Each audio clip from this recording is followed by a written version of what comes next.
लोग आ गए जी खिलाओ रेस्टोरेंट में, ले हैं जी खाना। इधर देखें, पिज़्ज़ा, साथ में समोसा, चटनी, कॉफ़ी, चाय।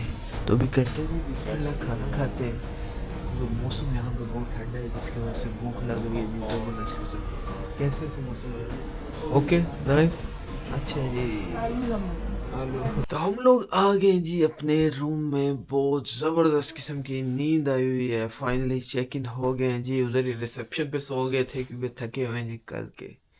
तो अभी होटल में करते हैं जी रेस्ट, करते हैं जी इस ट्रैवल व्लॉग का एंड। और नया व्लॉग स्टार्ट होगा जब हम होटल से जाएंगे बाहर घूमने फिरने, वो वाला। तो इस व्लॉग का होने जा रहा है जी यहीं पे एंड। मिलते हैं नेक्स्ट व्लॉग में।